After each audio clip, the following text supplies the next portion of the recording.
One, two, three.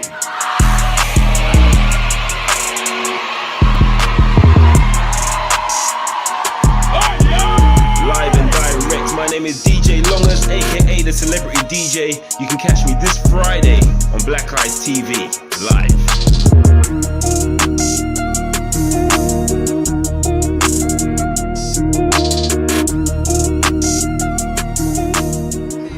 Keep your head up, keep your head up. All the shit we been through, I know you fed up.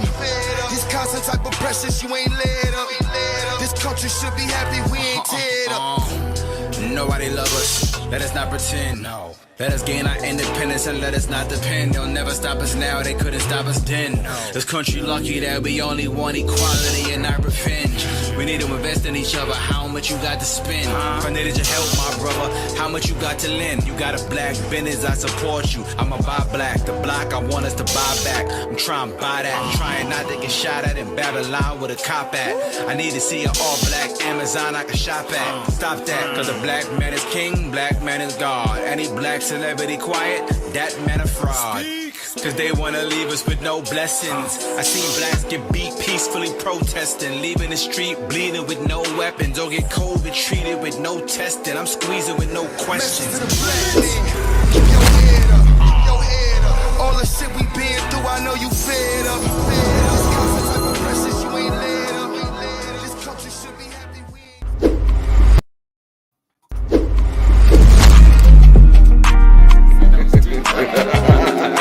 I think that's enough thing for us. I think in this time, I think that's all young people really need, because I do think we have the tools in us. I've always said that I don't believe that Peter Jones and Dragons Den turned me into an entrepreneur overnight. I was always me. But what you need is just somebody to come into your life to get the best out of you. So when I say that, I really do mean that. I think that it's just stay focused or find somebody to help you to become the best of you. Big respect. When I get home tonight, I'll be watching Black Eyes TV 7, man. Big respect.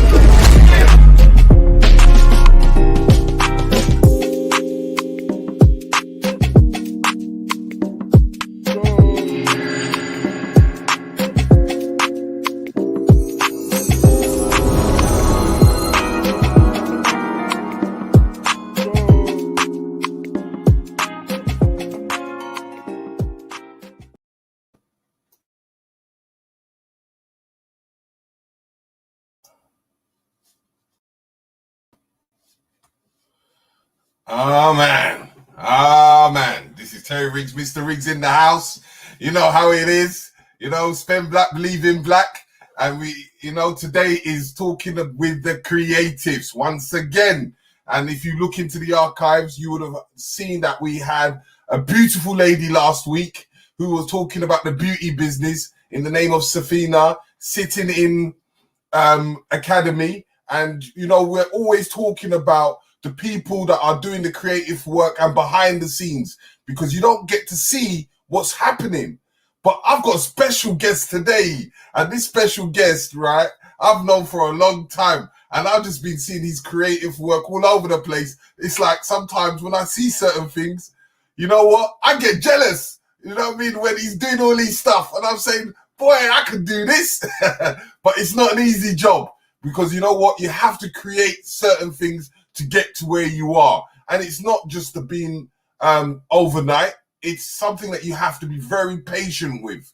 And we're going to go into the music business and the creativity of this person who is a fantastic DJ and inspires many. But before I even go in there and start talking about stuff, I'm going to introduce my brother, the one and only.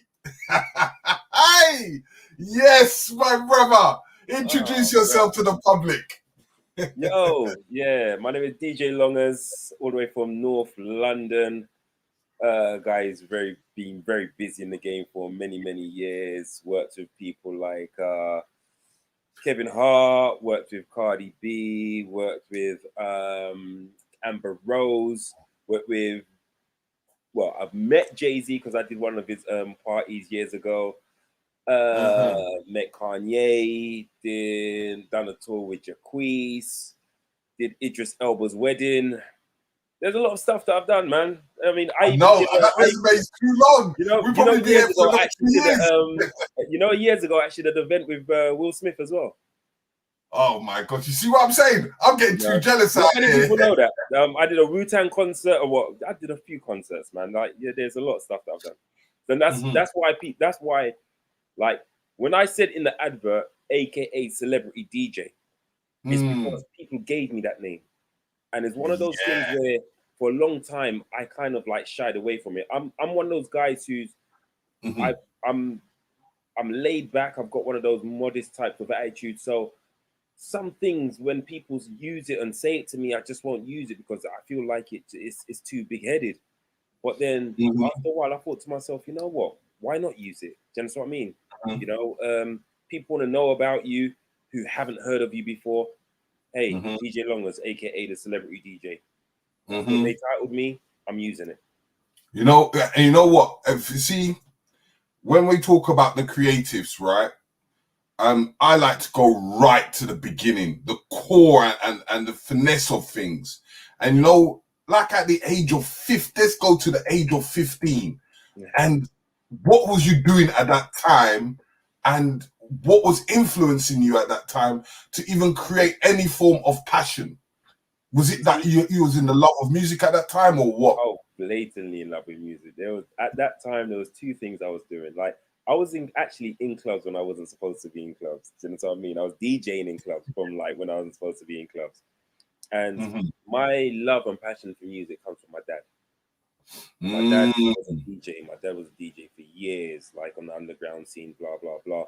And he always used to take me out when he used to go music shopping. So that's how I actually got into music. Like, you know what I mean? Like getting that whole passion for it. And from there on, I just continued it on. You know what I mean? Like my dad used to take me to certain clubs where he was DJing certain times. He would play the oldies music, like the old revivals and all that kind of stuff. At the time, I was playing the dancehall stuff, and my brother was playing the R&B stuff. You know what I mean? So we were like a family sound for a little while. So you kind of, it's already kind of manifest. Oh yeah, it's in the blood. And like, you know, in speaking at that point, right? You know, because I've always classed, because that means you must have started from the turntables. Yes. So, and the turntables is, for me, is a special skill. You see, how do you do? You know, go on. All right. I couldn't actually tell you exactly how I learned how to DJ, because I mean I was self-taught in terms of being able to use the turntables.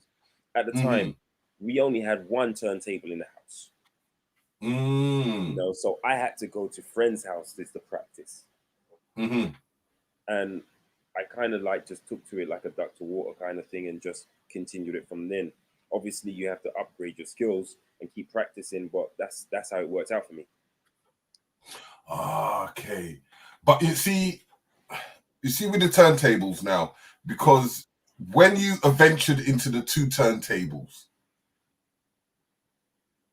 did you see a difference from that single one to the two in the fact that you can mix and blend? Because you got to have an ear for something, because when you're changing it from one music to another, that's the side that you have to learn. But you see, you find is that in the DJ game, some people pick it up quicker than others. Some people are just patient and they pick it up later on. But you kind of just have to just learn on how to deal with it. Because all right, the other side of it is also depends on what kind of decks you have. Yeah, if you have the correct kind of decks, then you're fine. You know what I mean? At the time, we had one technique deck in the house, and were they 210s or were they 1200s or 210s? They were 1200s. There was one 1200, but it didn't really matter. 1200s or 1210s, just as long as they're either 1200s or 1210s at the time, techniques, then you're fine. You're great. But that's my point. Like you got some people who had just some irregular deck in their house. It could be a Panasonic or whatever it is. Yeah, that's what I'm saying to you. Because they had replicas back then, you know. I used to see the replicas. Exactly. So it was just one of those cases where I kind of knew how to handle a Techniques turntable already. I just Mhm. basically had to pick up how to use it, two of them with a mixer. Mm. And once you pick that up, then all you need to do is just practice and like making sure that you're not one of those clanging DJs. Ah, You know what I mean when I say clanging, right? yeah, I know. Yeah. So when you, because as it was, there's three of you in the doing within this music game. Hmm. Where did you see a transition, or where did you have to understand that this could be a business itself? Um, that was very much later on because I mean, Okay. like I said, it worked out from. I went from DJing with my brother and my dad, and then I Mhm. started doing. Did I start doing radio first, or did I pick up on the sound first? One of the two. I either picked up on or started being a sound man first, or I started being doing radio first. My first radio station was up in West London. They were in Goldhawk Road called Juice FM. Oh, Juice FM. Yeah, Yeah, yeah. I That was my first yeah. radio station that I went on, and um, at the time, I think I also started to do be a part of a sound called Sapphire at the time. You know, Okay. some people who may not know Special Touch Sound, so some people may not know, but Special Touch Sound, as a member of Special Touch, his name was J2, and Hmm. J2 used to have a sound called Sapphire as well. So Mm. he was putting together a group of people. One of them was a guy called Caston, who was his cousin. There's a guy from Edmonton called Arantis. He was known as Magnum at the time because them times that you had to have a bad man name. Do you understand what I mean? Mm. Everybody had a bad man name. You know, there was a guy called Errol, who his name was Asher at the time. Uh-huh. And then there was also Superhead. Because Oh my God. It's he had a crazy how it's crazy how when I used to go to hear these sounds and you hear the MCs and the DJs and their with name. some crazy Yeah, names, exactly. and it actually suited the person because they actually looked like their name, or they Well, felt like their name in that way. the funny thing about it is with my name was always my nickname. So people used to Ah. always be like, "Yo, Langas, what, Molangas, blah blah blah blah blah." So when it was came to me trying to think of a name for myself, I was like trying to think of so many names. I was like, "Well, you know what? I'm not gonna be calling myself DJ Badman. I ain't no Badman around here. So you know what I mean, let me just call myself by my nickname." I called myself Mm-hmm. DJ Longers. Then after a while, I just wanted to be known as Longers because I thought, oh, everybody DJ this, DJ that, DJ this, DJ that. So I started calling myself Mm-hmm. Longers. And then after a while, I said to myself, you know what? I'm reverting back to being DJ Longers again. Mm. Okay, so when you first started to get your first like buying your first music, Yeah. was it very costly? And that's one thing Ah, I've always, because I'm always right. seeing that every guy in the record shop every weekend at one stage. All right. Now, this is where the story gets a bit interesting, which is most people don't really know. Right. Uh-huh. As a youth, growing up, like my dad collected all types of music. He had Mhm. he's my dad's Jamaican, so he had but he had all types of music. He had reggae music, he had pop music, he had flipping country and western music, he had Mm. like so many different types. He had R&B and everything as well, jazz music. He had so many different types of music, but mainly reggae music. Now that's what I mainly grew up on. So as a youth, there was one time when I wasn't into anything but reggae music. Don't play me no R&B, don't play me no hip hop, reggae music Mm. only. That was my thing. And during my sound days, Mhm. um, slowly but surely, I kind of got into uh, R&B and blah blah blah. But still, it was Mhm. all about reggae music for me. And then during college, I think I started to get into hip hop a lot more. There was actually a guy who actually tried to get me into hip hop years ago. If you guys like UK guys will know about a guy called Fusion, fallacy and Fusion. fusion. Yeah, as in Yeah, fallacy and fusion. Fusion. yeah. Because they'll start thinking the new fusion. No. Fusion, as in they used to do the tracks with fallacy. Okay. And he, when I used to go down to my cousins in Edmonton, is where I met him through one of my cousins called Paul. And he introduced me to music like hip hop from back in the day, from Grand Puba to Grand Nubian to Main Source to Black Sheep and all of them kind of guys. And don't get me wrong, at the time I was hearing it, a couple tunes kind of had me bopping my head, but I weren't into it. It wasn't my thing. So it was many years later when I started to get into hip hop properly. Don't get me wrong, like I said, there was one or two songs that I thought to myself, yeah, that sounds all right.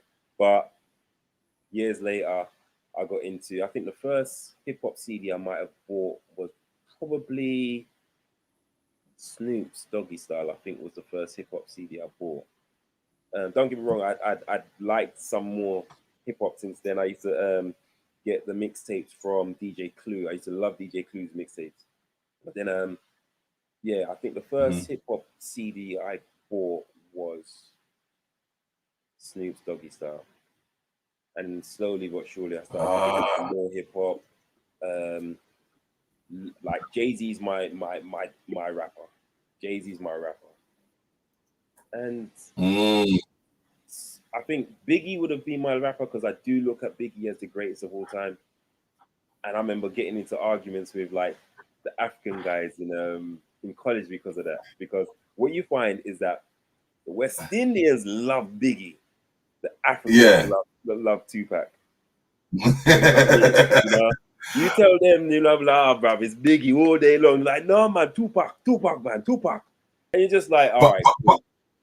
But then, but you know the funniest thing in saying that though, but you see, you get certain people that would love Biggie if they were party goers.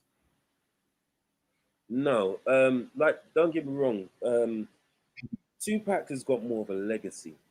But what you find with Biggie, lyrically, he was always better than Tupac.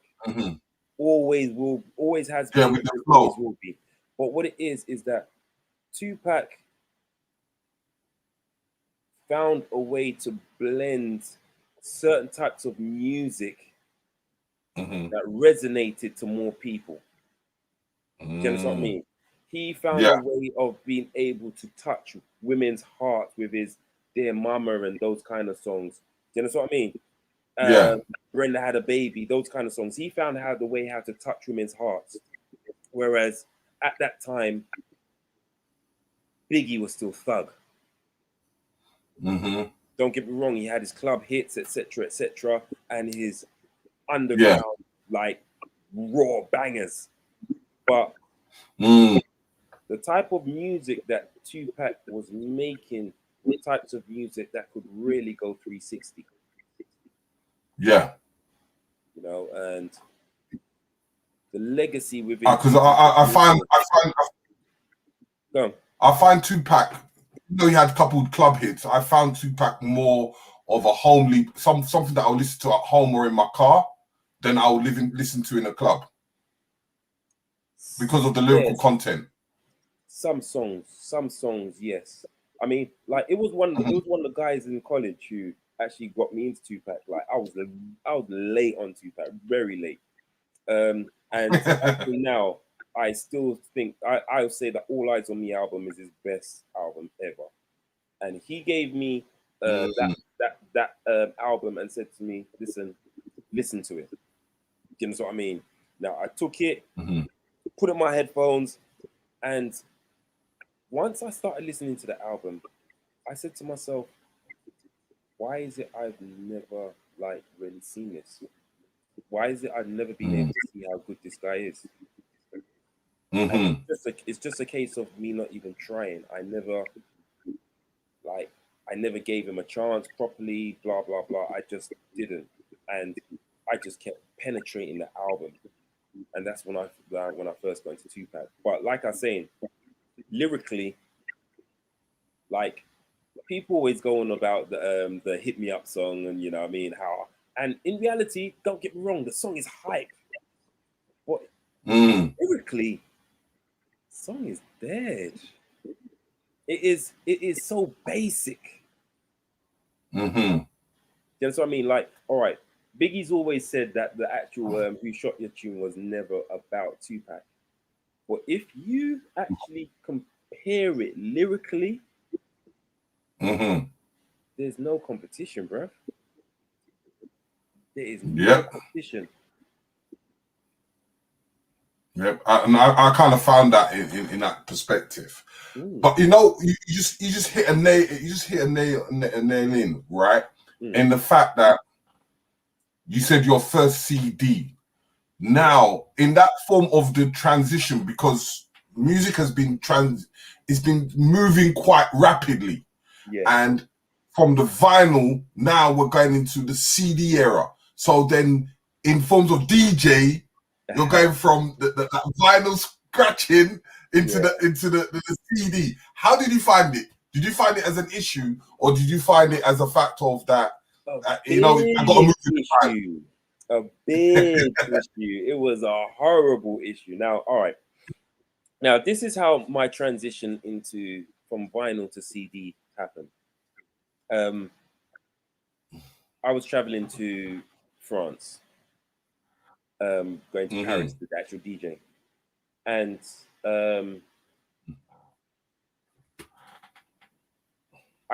I weren't taking my vinyls with me. Like those big record boxes were too big. So I started to burn CDs and have a little case for them and blah blah blah. And I didn't like the transition because the CD decks that they had at those times, it was so difficult to mix on them. They were just like, I just didn't like them. So anyway,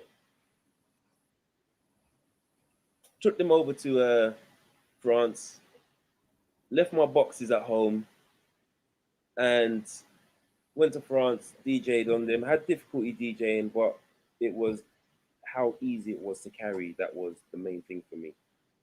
And when I left my record boxes, I weren't feeling good about leaving them because they always by my side when I'm in any club. So got there to France now, played, did okay, could have done better, but it was just my first time using CD decks properly. Now, at them times there weren't no CDJs, you know, there weren't no Pioneer decks the way we see them now. There was some different type of decks. So come back to London now, and following week I'm DJing in a club. I looked at the boxes, looked at my CD pouch. I said, looked at the boxes again. I looked at them and said, next week. Cool. Went out, DJ with the CDs again, did okay. Come back, following week again. I kept looking at my boxes and saying, next week. All that time I'm burning new CDs with more songs on it, blah, blah, blah. And it just wasn't happening anymore. I weren't taking out the CDs, the records anymore because they're just too big, too clunky. I know I must have licked down so many people's kneecaps and shins going through those. You know what I mean? So, the transition wasn't easy, but go. What was you gonna say? What I was gonna say, right, in the fact of the CDs, right? Now, at that time, you must have still done your transition in the fact that you're becoming solo itself, and you're going into these kind of clubs. How did you differentiate yourself from working as in the club and associating? Because some people are there to come party and enjoy themselves. How do you create that this is my job and I have to concentrate on my job away from the pleasure of it? Or do you combine both of them? Say it again. Okay. You know, like as I said to you, DJing is your job. Yeah. You go into the clubs, you DJ. Yeah. But then how do you associate it away from saying that I'm going there to party and have fun? Or do you combine both of them together in the forms of depending on what the crowd's like? All right. My upbringing is different, right? Mhm. My upbringing on the club scene was never partying. Mhm. So in reality, I never knew really what it was like to party in a club. Don't get me wrong, it's not like I didn't go to parties in any clubs. Do you know what I mean? Yeah. But my upbringing in the time of when everybody else is of my age group is partying in the club, I was Mhm. always a DJ. Mm. So Because that's what I'm trying to find, trying to separate it. Because yeah, some people think, yeah, they go there to go and have fun. DJs just use it as an excuse, I but don't get not me wrong. knowing that Like, most DJs. I did have fun and party in clubs and stuff like that. I mean, you know, they say that DJs don't dance. I'm one of those DJs that don't really dance, and people look at me and think to themselves, is he even enjoying himself? I'm enjoying myself, but I'm just not a dancer. Uh-huh. But like I said, my upbringing in the clubs wasn't partying; it was DJing. You know, the places when I used to party the most in clubs is when jungle was around. Oh my gosh. That was the time. That was the time You've when done it. hey, that was the time when I did party in clubs, but it wasn't like I was doing that every week or anything like that. But that was while I was still a DJ. I just wasn't DJing in the jungle dances. Mm-hmm. You know, I had jungle music, but I weren't DJing in the jungle dances. So because my upbringing was never like I could very like I do that only anyway. Go in the club, play my set. A lot of times I'm leaving. Okay. That's what I mean. So there was no differentiation for me. Okay. And then obviously it comes to So the point where you're playing at 2 parties a night, and then that goes into 3 parties a night. That's what I mean. So you even when you want to stay in the club, you can't. You have to pick up yourself and go. But I want to ask one thing, right? In the fact of understanding the history of you being in that form of game of being a DJ, but was there other angles of your creativity or things that you kind of done besides DJing?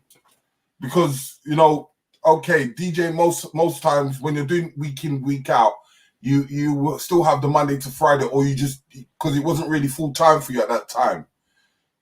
No, Did you have anything of your creative self? I had the Monday to Friday as well. Okay. I used to work. I used to work in a library. You know what I mean? People know me. I mean, when I told them that I used to work in the library, that's what I used to do. I was like a library assistant. You know what I mean? But the thing about me being in the libraries is most people didn't know what I do outside of the library. I kept that totally separate. Don't get me wrong. Yet people used to come in and what's going on, Longers?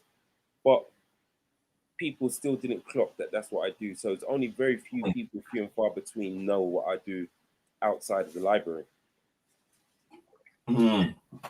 And I did the library job for years. You understand what I mean? So you must have read a lot of books then. You see,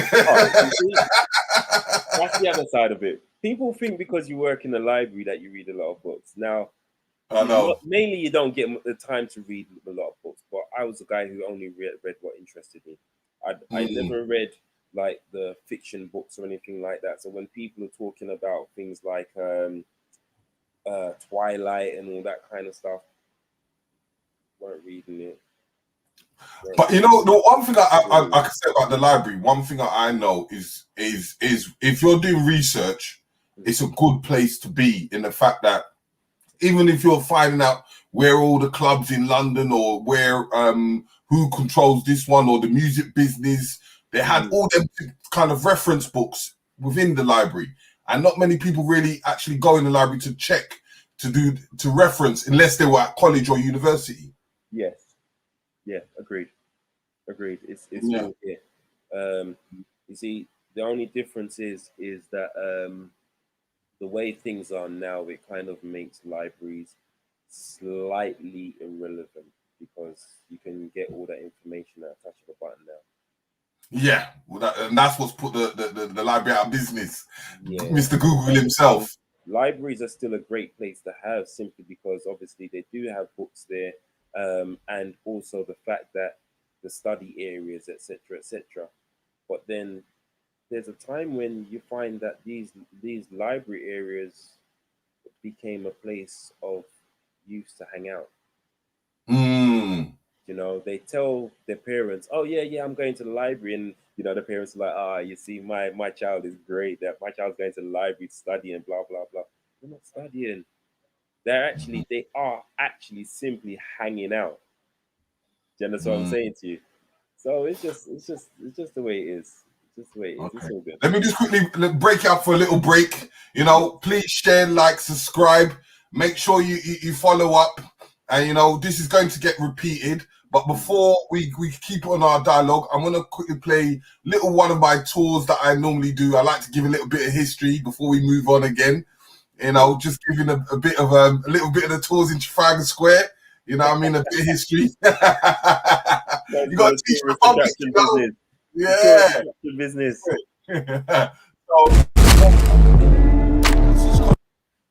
Hold on. Let's see if we can get this on. It's not holding. Oh gosh. Let me just quickly I'll come back to that.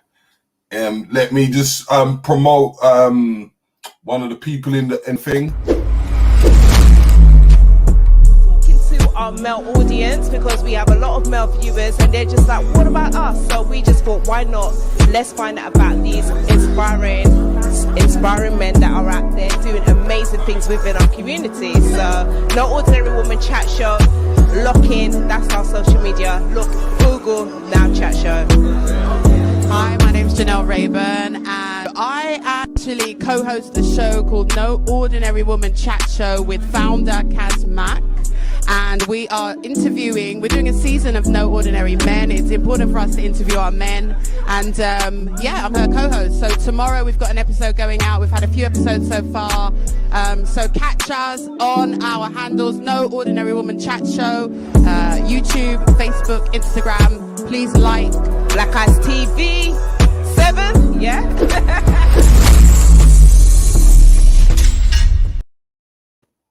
Yes, family, that was No Ordinary Woman Chat Show. Please go subscribe on their channel. They're always having information and they're always talking on the women's issues and what's going on with the women and as with the men and relationships. So if you have that opportunity, go to that channel, check it out, give it a like, go into all their social media handles and you can find them wherever they are. But I'm going to come back to DJ Longers. But I'm going to see if I can get this one song that one of the record companies sent me. It was a bit of a, what do you call it? It was a tune. I want us to just quickly give you an overview of what was going on. If I can find it. You got it there, man. You got it there. I've got it there. It's by by this guy here. So yeah, I've got it up. Yeah, family. Let's hear. Huh? Where's it from? Country wise. This is apparently it's from the UK, but it's Bashment. Okay, cool. So we're gonna quickly play this and see what we think.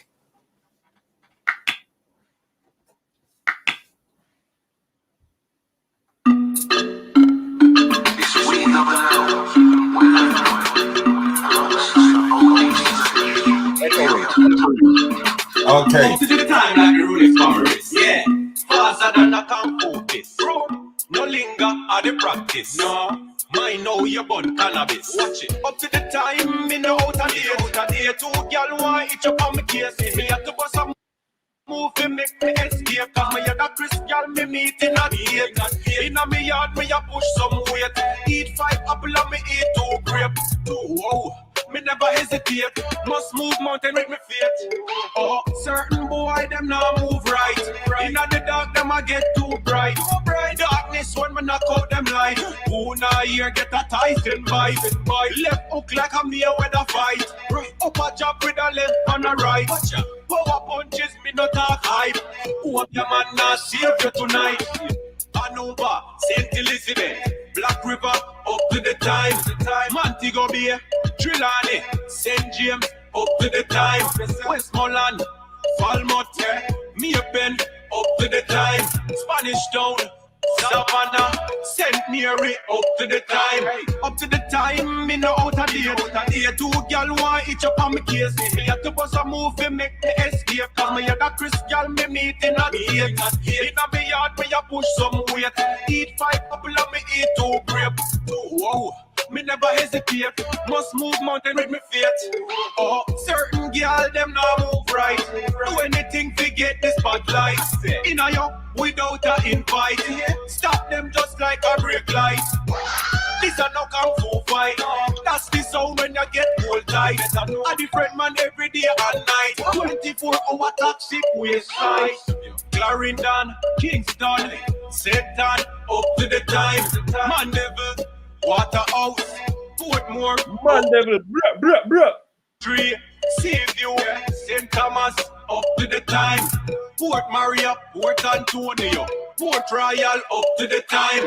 Up to the time, me no out of date. 2 girl want each up on me case. Me have to bust a move to make me escape. Cause me a that Chris girl me meet in a gate.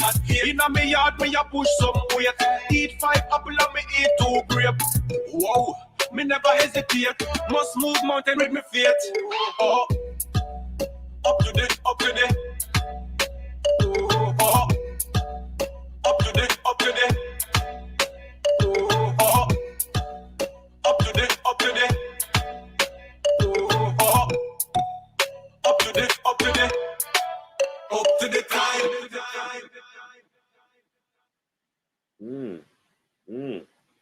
Yeah, no, it's a good tune. It's a good tune. You know what I mean? He's a smart guy because what he did was he made sure he gets to represent. He gets the backing of everybody in Jamaica by mentioning each and every main town of each parish in Jamaica. You understand what I mean? So I don't know if you heard me, but he said Mandeville, and I was like, yep, Mandeville, bruh. Because that's where my family are from. Do you understand what I mean? Yeah. My family are from a place called Manchester. Exactly. You know, if you don't know, there's a Manchester in Jamaica. And Mandeville is in Manchester. And you know the funniest thing is, there's a Manchester in America as well. Oh, damn. You know what? I think I knew that actually. I think I knew that. See, and that's the craziest thing is that you know the British have been all over the gaff. Yeah, you got that right, bro. So yeah, good tune. To be honest, when you first said to me, yeah, you're gonna play a tune, I was thinking to myself, all right, this is gonna be some corny song. But no, you come through with something. You know what it is? You know what it is? On here, we try to give the exposure to as much artists that are up and coming. We have a group of girls that do what we call Total Exposure with DJ Butch. If you go to their channel, please subscribe to Total Exposure. And it's Butch Cassidy, bruv. Get the name right, yeah? I call him Butch. Get the name right, bruv. I call him Butch. I don't know about the Cassidy. I'm not Butch. We're gonna mess up the guy's marketing, bruv. You know what? For marketing strategies, it's DJ Butch Cassidy. Done. With Total Exposure. Go check him out. They did a little thing yesterday. My brother. Yeah, and he was spinning on that deck. You know, so that's the brother. This guy, you know. Yeah, but you know what? Let's get back to that dialogue in the fact of now in your forms of your transition, in the facts of you doing the clubs, Mm-hmm. how did you start to go into the celebrity side of things? Because I remember one time you was doing something for the comedian Kojo, when he used to do that I forgot that woman's thing that he used to do, the modeling thing. All right, now this is my transition, right? I've spoke about my beginnings with my dad, my dad and my brother, and then it went from me doing that into going into sound business. Now, my first sound was called Young Sophia. Then we then turned the name into Sophia. From then on, it's like I became part of a team called G Crew. Now, G Crew kind of happened by accident, but it happened and at a time when the Sophia sound side of things was kind of dying out. So we kind of just moved into the next sound. Like, I didn't realize the Sophia was dying out like that, but it just, you know, there was no reason at all. It's just one of those ones, it just kind of just faded out. Now, G Crew is a weird one because we gave ourselves the name G Crew simply because all of us came from the area that seemed to end with a green, right? Now, I came from Wood Green. Yeah. Dags, who was also part of Sophia, but he was a late part of Sophia. He was from Palmer's Green. We had Ozzy and Charlie, who were from Bounds Green. You get where I'm going with this, right? And then you had Bujo. We had Bujo, Scribs, and Sonny, who were from Tottenham Green. Okay. So we played out somewhere. It was just me and Dags, Sonny and Bujo and Charlie and all them lot. And we played out somewhere. It was a house party. And we was busting jokes. Said, no, we should link up again. We could be a crew together, innit? Yeah, we can be the green crew. And then I think Dags must have said, nah, we can be the G crew. Yeah, G crew, innit? Yeah. And the name as a joke, what it was, it stuck. Because it was always supposed to be a joke, you know? And then after a while, what we decided was like, we was getting older. It was like, nah, man, G crew sounds a bit too, like, this was kind of late teens. Sounds a bit too thuggish because none of us are thugs, and doesn't have the right representation of who we are. So Dags came up with the name to change the name to G Entertainment, and then that got shortened to G Ents, as in gents. So G hyphen Ents, ENTS. Okay. So that name stuck with us for quite a few years. Now, while being a part of GNs, somehow I seem to stumble across other events which kind of were celebrity-ish. It was in those times where I did the Will Smith event, and that was over at what's the name of the place again? Remember the venue in West End? Which one? Sylvester Stallone. Hard Rock Cafe. No, not it's something cafe. There's not the Hard Rock Cafe. It was it was the Hard Rock Cafe de Paris. Was it the Hard Rock Cafe? Hard Rock Cafe, yes, it was the Hard Rock Cafe. It was actually in there. That night, only 2 people touched the decks. Biz Markie was on before me, legendary rapper Biz Markie. Yep, he DJ'd before me, and I came on after him. I had a picture with him somewhere where he took where we took the picture. He decided he was gonna go like this in the actual picture. He's like, yeah. You see, he's got like a lot of jokes in him, innit? Yeah, so, I met him in New York. Yeah, that was the craziest one. But yeah, so that was kind of my first look into DJing alongside Superstar. But at that time, I was still interviewing artists. So I interviewed Kanye West. I interviewed Cameron. I interviewed Rihanna. I interviewed A. Marie. I interviewed.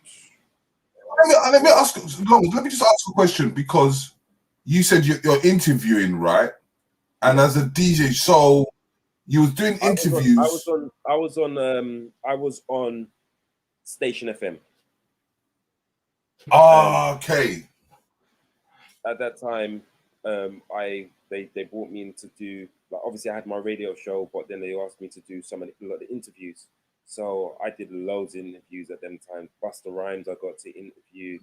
I got to interview Baby Sham before he changed his name to Sham. There were so many. Like, there's names that I interviewed. Chris Brown. I said Rihanna already. Neo, I interviewed a few times. Like, I think I interviewed Neo about 3 times. I interviewed Mario. I interviewed Ludacris. I interviewed T.I. Okay. So you could go on and on and on and on. So you kind of were building a relationship. Yeah, there's a lot. There's people that I can't even remember at the moment. So basically, in those times, it was one of those things where I was actually meeting these celebrities around those times. I mean, even when every time A. Marie came to the country and I met her again, she would say to me, "Hey, how you doing?" And one of the other guys from one of the other stations goes, "Thomas, how comes everybody that comes in the country always remembers you?" And I seem to get that kind of rapport that people just remembered me for. You know, so it was kind of a transition that just kept happening. Now, with Kojo, obviously way before Britain's Got Talent. Yeah, so way before Britain's Got Talent. Kojo is a guy that we knew from the ends. Like, Kojo's one of those guys who everybody knew him. Everybody knew him already anyway. And I think I met Kojo through Dags. I think my guy Dags, who is like he's like my brother. He was part of G Cruise, part of GN's, blah blah blah. I've known him for years. Look out for his podcast coming up soon. Actually, it's called The Statement. He introduced. He somehow I met Kojo through him, and Kojo used to call me regularly and was like, "Yo, Longers, where you DJing tonight?" He used to come out, so I'm DJing, blah blah blah. Where you DJing tonight? And he just come out again, and then all of a sudden, he called me one day. He goes, "Longers, listen, my DJ who he had at the time, his name was Trent, aka DJ TNT, RIP, because he died quite a few years ago. But that he wasn't. He was alive at the time. He said, he goes, all right, my DJ is gonna be. I think he's gonna stop because he was going somewhere else to do some work, like another country to do some work or something like that. And he's a new DJ. Like, he wanted me to be his new DJ. So I was like, cool, yeah, no problem, that's fine. So we had Kojo's Comedy Funhouse each and every Sunday over at Cork's Wine Bar in West End, which is no longer there, but a lot of clubs have gone. Yeah. And in that time, we had so many celebrities come through that place. Like, Russell Simmons came through there. What's his name? Stan Lathan came through there. Now, for people who don't know who Stan Lathan is the Russell Simmons' business partner who actually was running Def Comedy Jam with him, and he's also the dad to the actress Sanaa Lathan. So he came through there. Chris Rock came through there. Wow. Kevin Hart came through there. Dave Chappelle came through there. Do you understand what I mean? Like, yeah, some big name people came through there, as well as other comedians who came through over the years from the States. We had some big names that came through there. So it was just, I was always that guy who was linked to a lot of these celebrities. you know what Yeah. I mean? And then it just happened to be a domino effect. Mm. You know, that domino effect put me into places like I even got to DJ the Juice World before he actually passed away as well. I DJ'd in Tape in West End, the Juice World before he died as well. So R.I.P. Juice World. I have to say that obviously because you know what, through this pandemic, a lot of people have passed away. Exactly. And you know, it's you know, when you start to look back and see how far you've come, because you know, I was speaking to someone the other day, and you know, like back in the days when we used to do these kind of like these events in venues and the bowling arenas and all this kind of stuff. Yeah. And you remember these are the days of Rec 32, Chipmunk. Listen, those bowling events. My team was the only team to win twice. That's all I have to say about that. Yeah, that's all I have to say. Big up John Jr. Big up John Jr. Man. Big up John Jr. And you know, we need to bring that back. You know, he oh my gosh, because you know the funniest thing is, it's seeing the transition from then and see where a lot of us are now. That the growth has moved rapidly in the fact that a lot of the people, even when you talk about Emil Amar and all them lot from Kilwood, Emil Amin and his younger brother who won the jump off, and see where they are now. I just have a big smile on my face every time I see everyone because it's an amazing transition. See, like Amel, I met separately to Mikel. Mikel, when he actually was doing jump off, he was known as Mickey Negro.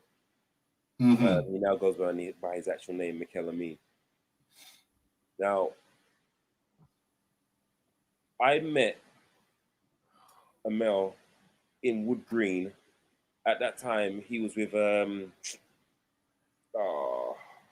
he used to hang around with that guy from what's his name? I've forgotten his name, from Hot Shot back then. He's one that used to make the t-shirts. I'm not too sure. Maybe he now does a lot of big films. Oh, I've forgotten his name again. But yeah, I didn't know he did t-shirts back in the day.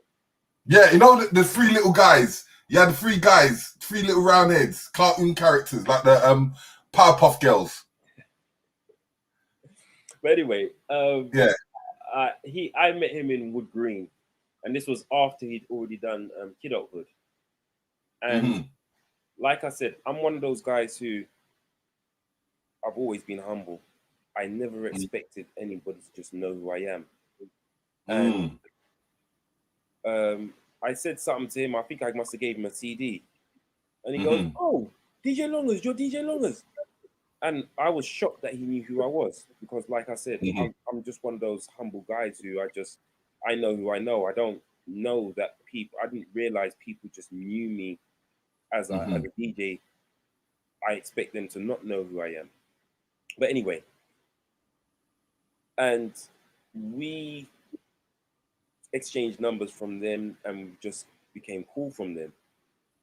And like, that guy for me is one of the coolest guys around, man. He's one of the coolest, most laid back, just really just level-headed people. You know what I mean? Like, Amel's just like, I big him up. I big him up. He's one of those celebrities who I would definitely say is really cool. Yeah, because when he, you know, when both of them, and the way that, and you know, the funniest thing is how the family itself comes together. Where you've got the sister that sings, you got the brother that acts, and you got him that raps, and the way their dad, because I got to know their dad as well, in the fact of bringing them together to creating that organization that they have today. And they go to Africa every year. I've never met his dad, so I don't know much about his dad. But yeah, they developed very well, and his brother's now doing quite a lot of directing and films at lately. So, you know, it's just amazing to see. Even when you talk about Rich 32, you know, from when we used to do the bowling and now I get to be big star. Wretch was You one of know? those underrated rappers Uh-huh. that I was bigging up from years ago. And when he blew, there were certain people who I was surprised remembered, and they actually put it online and said, "Yeah, long as you was right. You were saying this from years ago, Uh-huh. and we couldn't see it. And look at him now." You understand what I mean? Like Wretch, flipping, take off my hat to that guy, man. And salute him big time. That guy is just a Because lyrical. you know the funniest thing is His that's dad the actually same lived thing. across the road from my dad. Mm. His dad used to And you live know, across the road from my dad. and you know the craziest thing is those are the times even when Jamal Edwards was just I remember he used to do, was it 50 quid a film? You know what? Like, I never knew Jamal like that, and I've actually only met Jamal once. Uh-huh. You know, so yeah. But he used to be when they used to do all them like them college and university events, Yeah. or the charity events. You'll catch all of them all in the same place. Even, you know, Eddie Caddy. Yeah. He's another one. You know what? What a lot of people don't realize about Eddie is Eddie wasn't originally a comedian. Eddie was originally a cameraman. You know what I Yeah. mean? He was a cameraman for Black Grape Entertainment, I think they were called. Yeah. That And great. And they he had was, what's that trombonist girl name again? her name. Oh, don't do that. She's gonna kill me for not remembering. Yolanda. Yolanda Brown. Yeah, that's it. Yeah. And yeah, they were all part of the same team. And Eddie. Mm. And yeah, it's like he watched everything that everybody was doing, and I think people must have been saying to him, "Bruv, you're funny. Like, just give it a go." Mm-hmm. So he went up to at Quarks, gave it a go, smashed the place. You know, gave it a go a few more times after that, and just worked on his craft. You understand what I Yeah. mean? Now Eddie's just worldwide. Yeah, no, and to think about it, and you know, and there was a group of them because you had Eddie, you had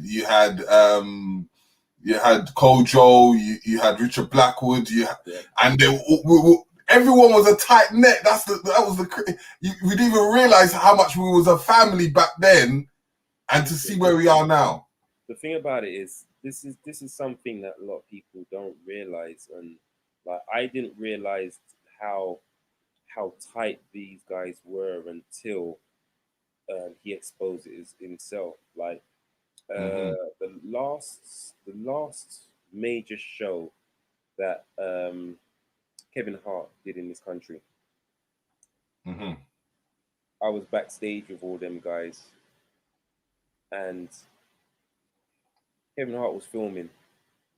Mm-hmm. And don't get me wrong, I'd heard the story already, but when you hear the full story from the man himself, you know, basically what Kevin did was he was talking on camera and in front of an audience of people, and he was talking about how when he first came over here, or was first coming over here, and people didn't know who he was, there was three people who he's very close to and who've been around him from day one.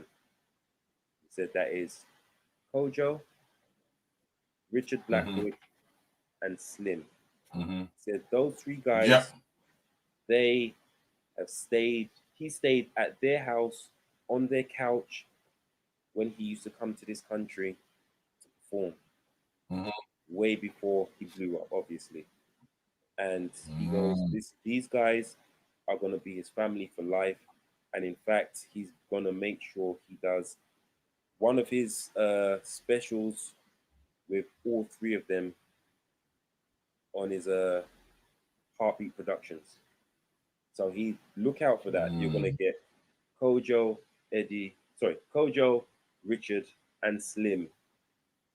Produced by the man himself. You know what? Let me just go into. He has never forgot family.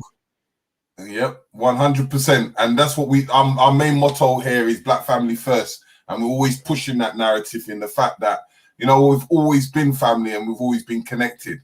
Yeah, I'm gonna play that video I couldn't play before, which was a little bit of the history thing, and play another video, and you might know this person that I would have played a video of, but let me quickly play this and see. Colin was even here. We had one of the biggest celebrities that used to live right at this spot, and he was a professional boxer. Because the one thing I want to explain is about Black presence, that the majority of the time we've always been here. Don't let people tell you that they've just come off a Windrush or they've just come around the corner last week. But majority of the time we've always been here. Further as back. If you have the time, go when you Google it up, just search up. This is Terry Riggs, Mr. Riggs. New beginnings, Black Eyes TV, the one and only station. Check it out.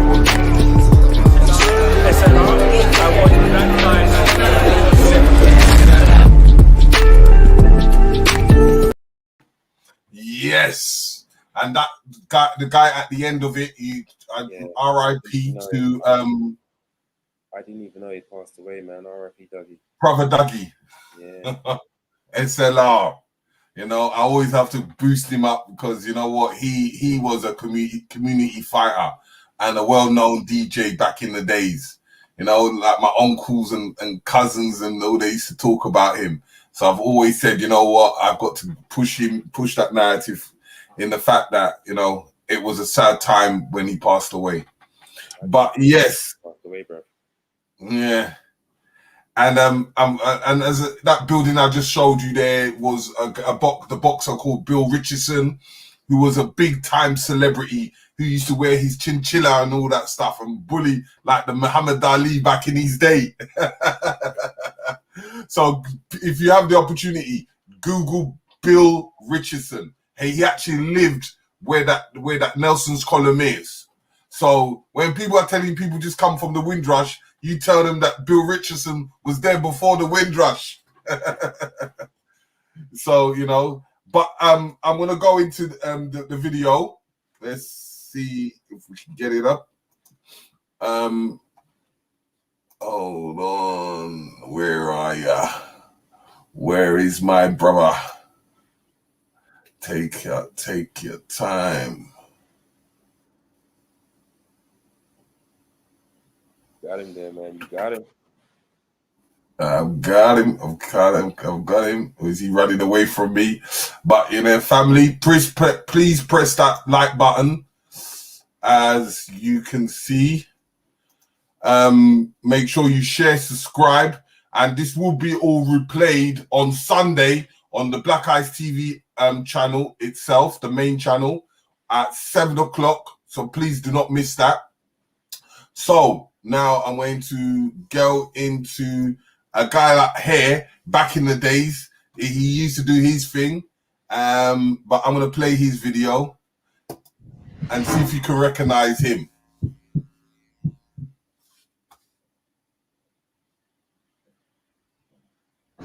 Humans, for the most part, don't have a clue. They don't want one or need one either. They're happy. They think they have a good bead on things. Well, why the big secret? People are smart. They can handle it. The person is smart. People are dumb, panicky, dangerous animals, and you know it. Ooh. 1,500 years ago, everybody knew the Earth was the center of the universe. 500 years ago, everybody knew the Earth was flat. 15 minutes ago, you knew that people were alone on this planet. Imagine what you know tomorrow. Red pill trip. My bronze heel crushing the head of the serpent could never be a servant. This I know for certain. This is not a sermon. I am not preaching. This is just conversion. I am just speaking, tearing down the curtain. I am not peeking. Looking past the veil now, third eye tweaking. Channeling demons, they think they're just doing yoga. Couldn't open your pineal with a crowbar. You need to read that fine print a little closer. That shit ain't from the divine, you're actually practicing obia. They say I'm wise like Matilda Shakur. It's not a lie, but I'm wild like Matilda at war. High like my own mind, I got no use for their lord. I got some juice in the drawer, I make that music that's raw. I'm down to boot in your door. I know some shooters and some youths is distributing the raw. A couple 9 to 5 dudes, a man that's fluid with fraud. But I ain't sure but none of them was really doing the war. So I say my highs and buys, and that's usually all. It's usually all. They ask me where I'm from. And I don't really know, cause I've been everywhere, I never felt at home. My soul glows in places you don't go. I'm roll, inhale it, I'm blow smoke. Watching the world moving slow-mo. Chicks worshipping trannies and rappers dressing like homos. Meanwhile they stockpiling underground bases, trying to fill another wing with 100 brown faces. Money rules everything, love got downgraded. Microwave generation was popping, replaced with sacred. And I don't mean geometry, I'm talking about your sovereignty, subconscious autonomy. True, I talk the things, I am deemed an anomaly. I ain't here to talk about drug dealing and shopping sprees. How often I bust my eating, scream on my fucking G. Free my philosophy, I'm deep in the Socrates and secret prophecies, hidden by the Vatican and demonic monarchy. It's like my teardrops are dry. I ain't got nothing left to cry. The good die young, all the bad guys are left alive. This ain't a rhyme, it's a poem from a restless mind. Reminds me of some shit. The other day I said to pepper guys, eat them up like burgers with extra fries. Keep the grass cut but still pack insecticide. Enemies of progress, forming a swarm of locusts. My brain's in a constant state of abnormal focus. They say I'm going in. Of course I know this. I'm brutally body bag beats, they're forced to know this. Lyrically I'm UFC, but physically I stick a blade in your neck like a USB. Born a hustler, now I ain't changing my occupation. I blaze haze and see my face in a constellation. What if the sky's a hologram? Am I really underwater? They want a zombie fight, I'm weak for the slaughter. That's why they're trying to give your daughter an eating disorder. Your leaders are here to trick you, do not believe the reporters.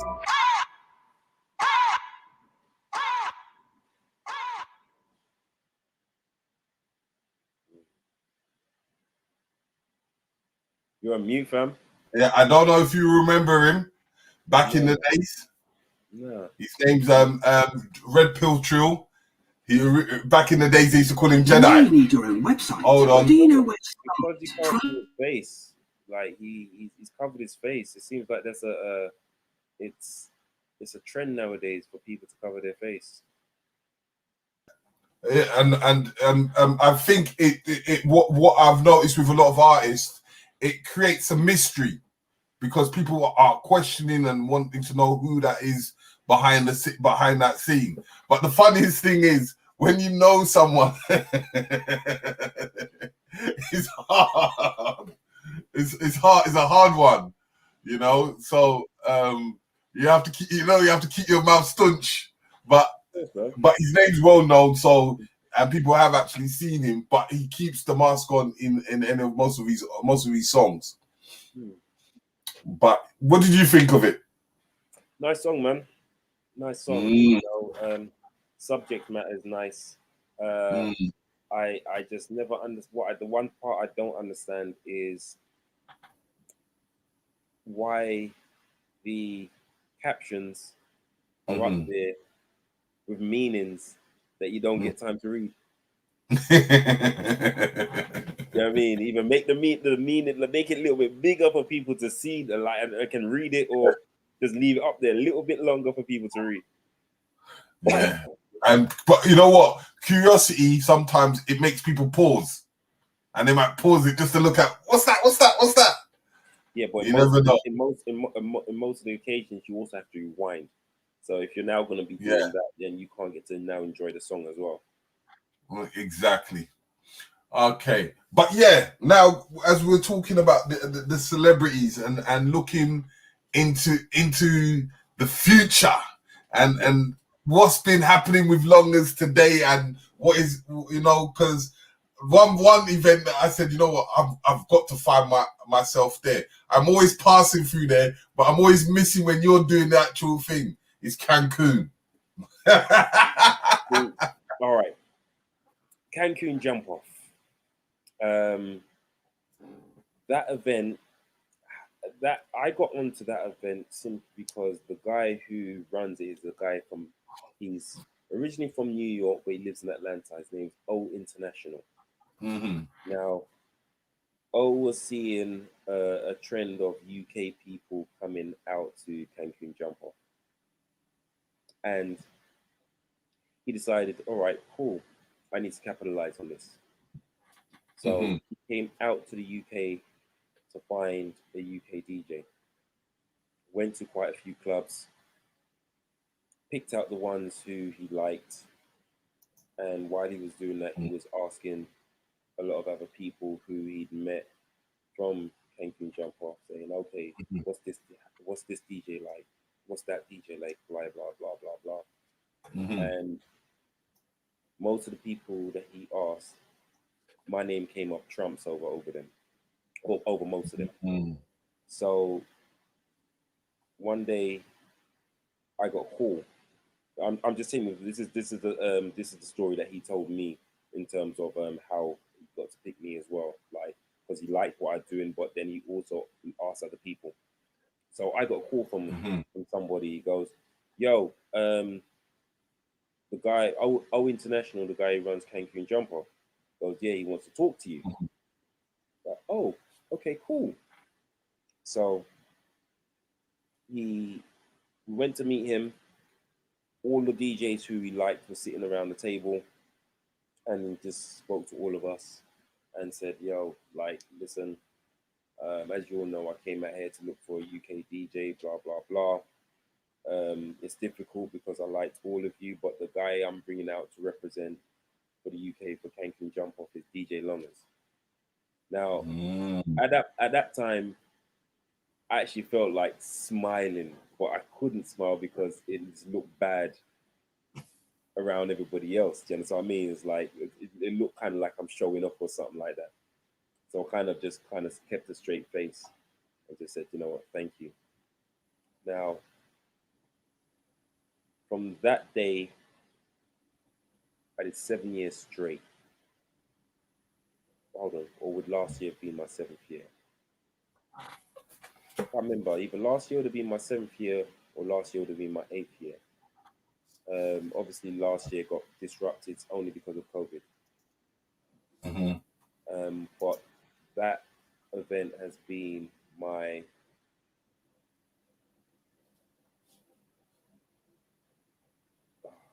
residency. Yeah. Ever since. Every year, Memorial Weekend, which is end of May, I've been DJing Cancun Jump Off, and I love it. I love it. I found the love for doing international grew for me more and more. I think my first proper taste of being an international DJ happened kind of by accident. I ended up going to Sweden, and my brother lives out in Sweden. My brother made the links up for me, and I ended up going out there to play the regular. And from then, the domino effect happened. I started getting bookings in Norway. I started getting bookings in Denmark. I started getting bookings in Dubai. Started getting bookings in Ireland, in Belfast. So it started to move internationally for me. Last year was supposed to be a very busy year for me because after Britain's Got Talent, I was supposed to do a lot with Kojo. You know, the tour was supposed to be UK, then go worldwide. Obviously, got in the way of that.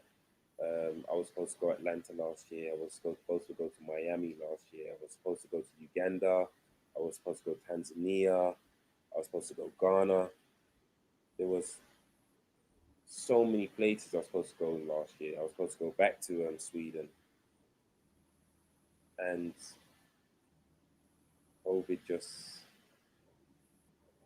put everything on. Because we had someone talk about the beauty business last week, and your name came up and said, "Oh yes, DJ Loggers, he DJ'd at my wedding.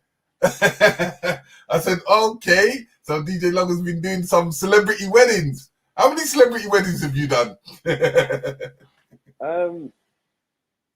I mean, I've done a couple of celebrity weddings. I mean, what's his name again?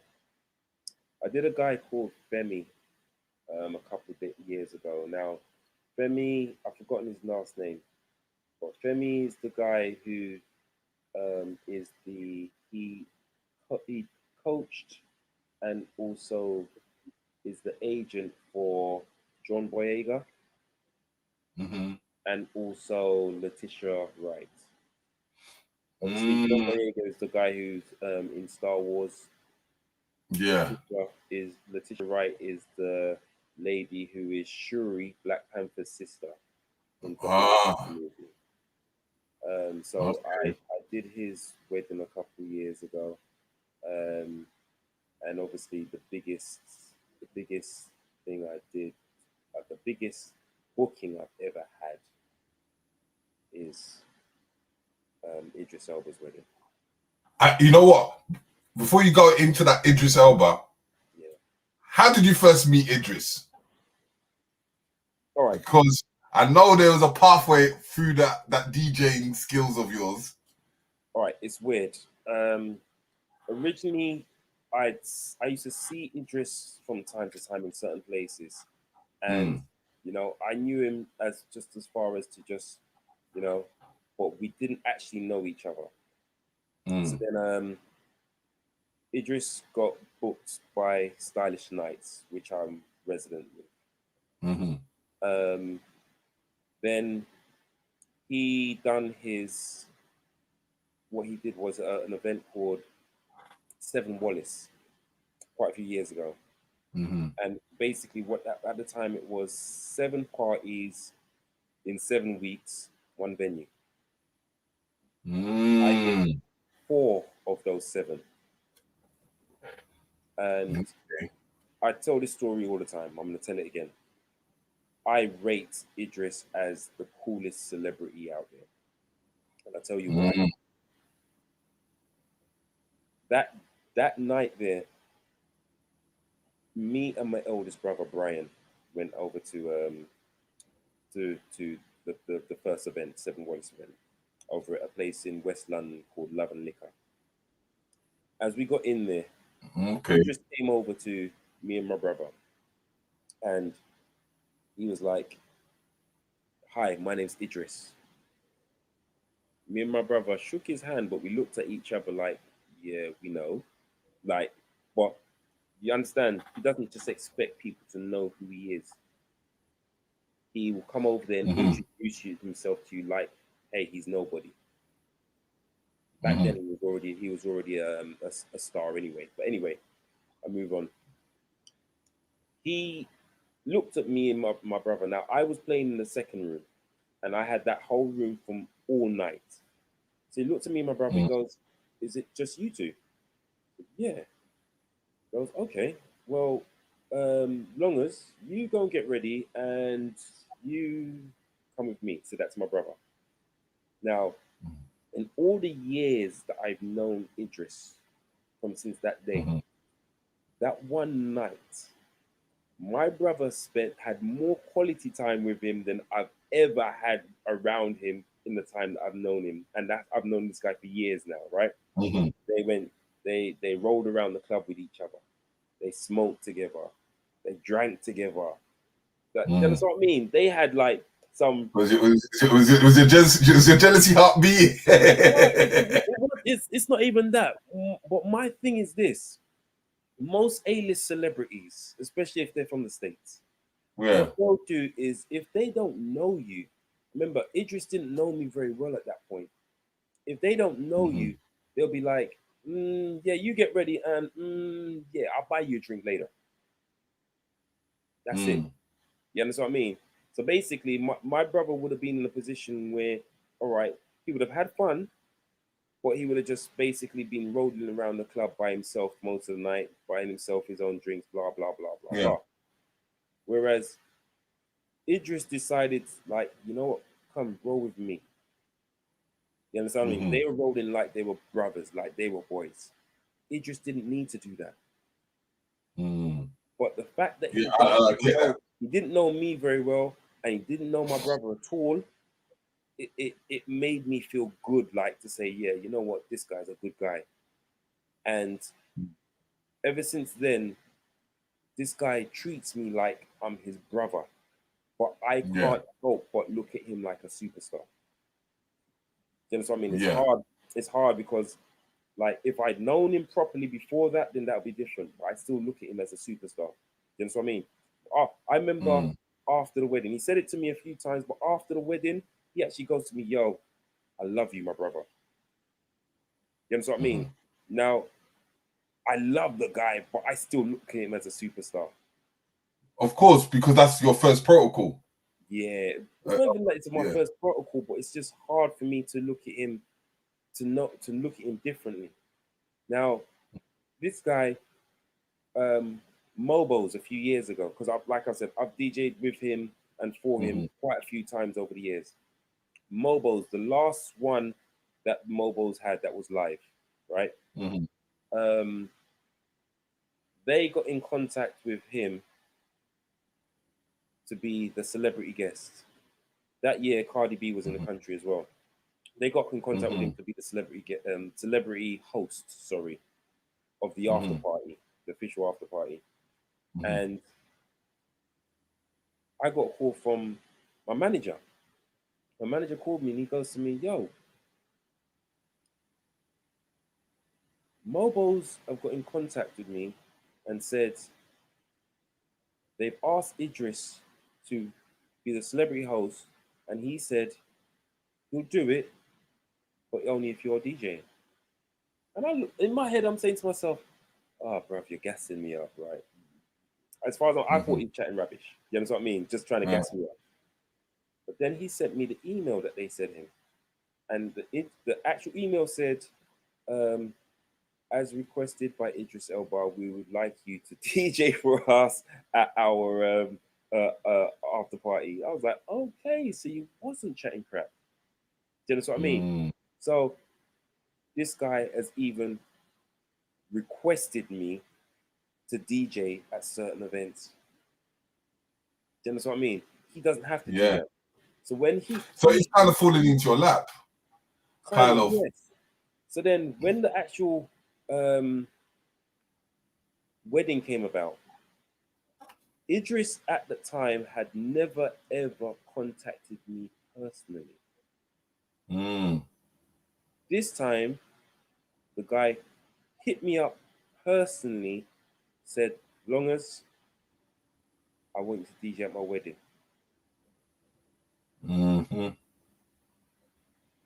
No, obviously there's no arguing there. Like, 1,000% yes. Okay. And obviously he could choose any DJ around the world that he wanted to. You know, he chose me as one of 3 DJs that he had there. Quite interesting. But I want to ask you now, in the fact of, before we even close out and do other bits and pieces, in the fact of quarantine, how have you gone through your transition? Because a lot of DJs, as I know, are struggling, but it's something that's evolving to something else. What have you done towards that? And I want you to talk about your seminar that you do in the music business. Okay, now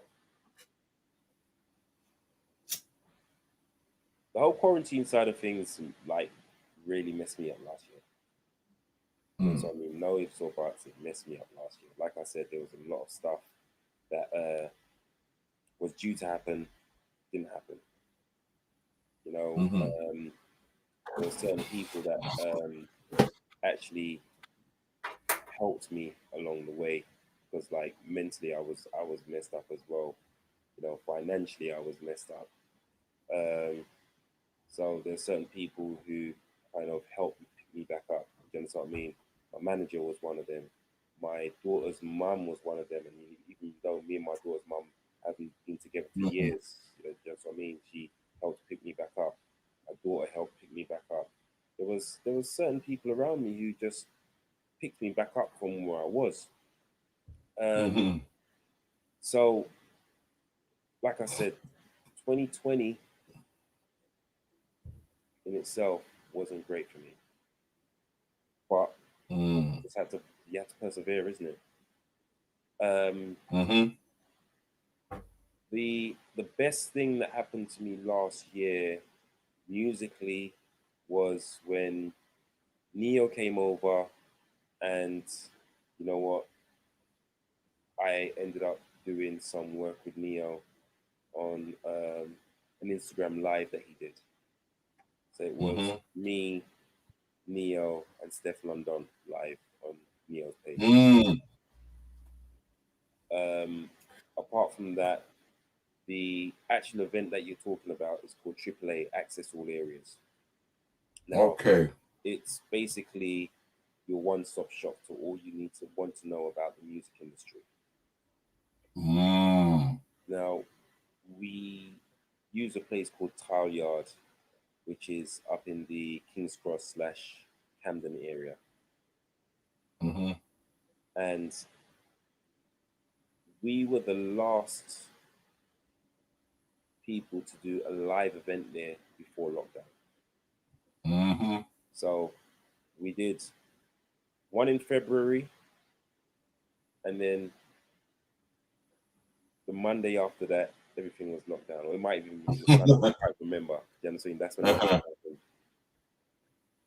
So after that, we was doing it online, everything external, you know. And we was doing it twice a month at that time. So we did 2 in March, 2 in April.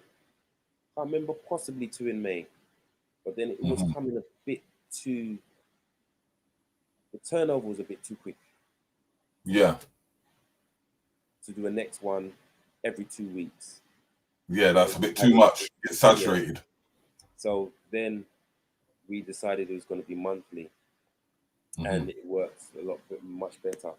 So how it works is we've got me as a DJ and a co-host. You have your main moderator. The moderator is the person who moderates the panel side of things. Yeah, so you've got me, the moderator, you've got the panelists, and you've also got the performers.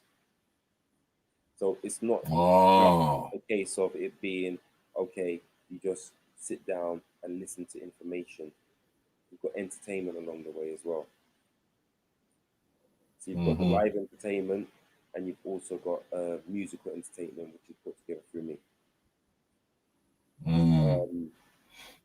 Last year, we did somewhere between possibly, let's say approximately 15 events last year, as in 15 AAA, because remember, like I said, with the first few months, we did 2 a month from March till, it was either March till May or March till April, we did 2 a month, and then once a month. So yeah, we did be up to approximately about 15 last year. And what we do is each and every month there's a different topic.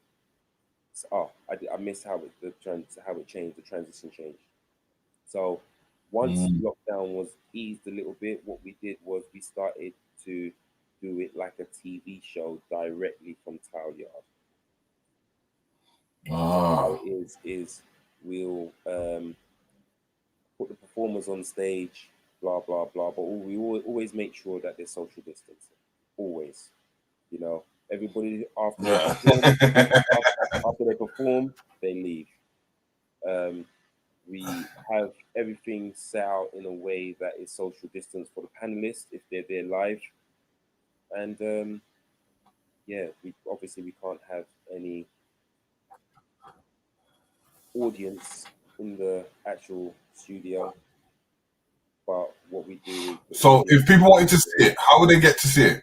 The audience can watch it either via Facebook or on YouTube. on YouTube. So they've actually got a channel. What's the name of the channel? Do you know? Give me 1 second. I'll tell you the name of the channel. Yes, family, please press that like button. And as you know, I'm going to show you something. You know, if you have the opportunity, please go to DJ Longer's Instagram page, as he does a lot of stuff. As you can see, I'm going to quickly scroll through it. You can see it there. I want to see some likes on that, on his page. Follow, because he does a lot of work. And, you know, he has got merchandise in the house. So, you know, you can contact him and say, you know what? I want one of them hats, or I want one of them T-shirts. Because it's all about economics, you know. So hit him up, press that follow button, and, you know, and see what he's up to and what he's doing next. Yes. So. Okay, so it's called Access All Areas Seminars. So, did you hear that once again? Can you repeat it for us, brother? Page. The YouTube page is called Access All Areas Seminars. Yeah, Access All Areas Seminars. Check that out if you're into music and you want to find out about music. It's Access All Areas Seminars on YouTube. The Insta page is AAA Seminars. So AAA Seminars. Yeah, as in AAA Seminars. Okay, so you heard that first. That is AAA. Was it again? AAA Seminars with an S on the end. Seminars with an S at the end. Yes. Yeah, seminars. Yes. So if you want to follow DJ Longers, as you can see, let me see. Hold on. What's going on here? Yeah, DJ, follow him on all social handles. You know, DJ Longers once again. And it's just as simple as that. At DJ Longers. At DJ LONGERS. Yes. So make sure you hit him up, follow him, and see what's going on. This Sunday, we've got a deep discussion about schools and things like that with the Nation of Islam on the Sunday at 11:30 onwards. I'm going to quickly put that up, and we are going to be talking on how do we create the national curriculum for us, as in for the children, because, you know, a lot of the children today are out of school, and some people are doing homeschooling nowadays. So this would be a great discussion to come on and discuss on the panel and have your information that you need for as a family. At the same time, we on Tuesday on the main channel, we've got True Talks, you know, about the systems and the government. That's coming up on Tuesday. And then we've got special guests on next week, Friday, with Talking with the Creatives, who is an artist, and look out for that. But you know what? I want you to share, like, and subscribe this information. And DJ Longers, if there was something you needed to say to the public, what would you like to say to them? Right now, keep your head up, stay positive, keep safe. Keep safe. So I want to quickly play you for a little show that's going to be coming soon on the channel. And this is for the women, as they call it, the Sister Circle. So I'm going to quickly play this video for you. Let me see if I can get it up. See if it comes on, hopefully, as it takes its time. It's the International Sister Circle coming very soon in March. And this has got to do with a lot of people from the States, the Caribbean, and in Europe. A lot of the women come together, especially for the Women's Month.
Once again, this is the International Sister Circle ISC, and this is about the women, for the women, and empowering the women.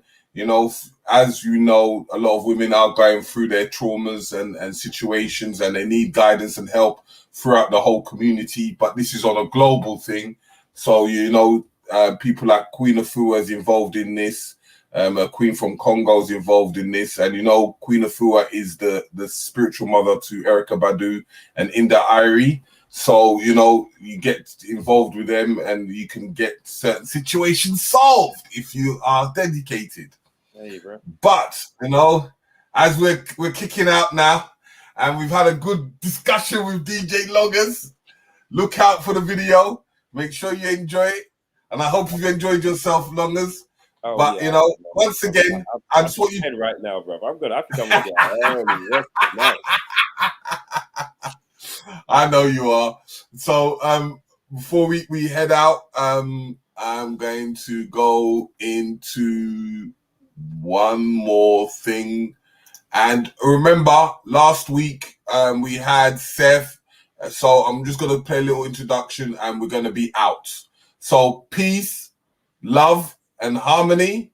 And Longers, give us a quick saying before we're out.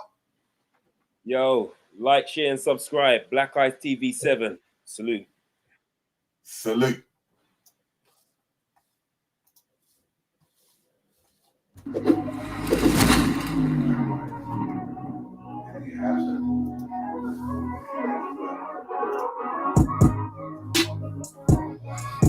As in forms of the beauty business itself.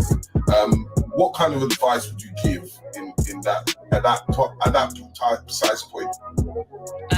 Business is not as easy as people think. I think people have a really bad misconception that all we do is paint nails. We do a lot more than that, and we have to know the whole anatomy and physiology of a body inside and out. And it's a very expensive industry to get into. The equipment that you're buying, the products that you have to buy are very expensive. Not that should put anyone off, but you just have to be prepared and you have to be realistic on what you can do at that point in time.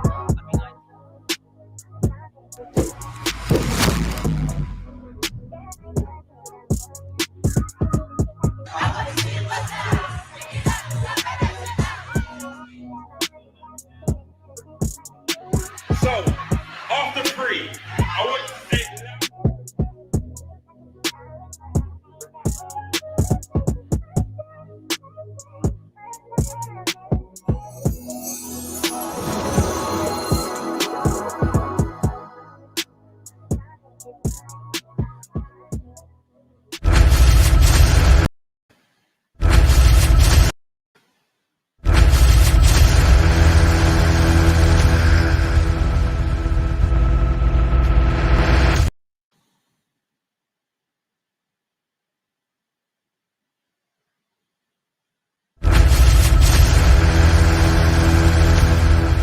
Show you how to create an amazing ad using stock footage. Go to artgrid.io.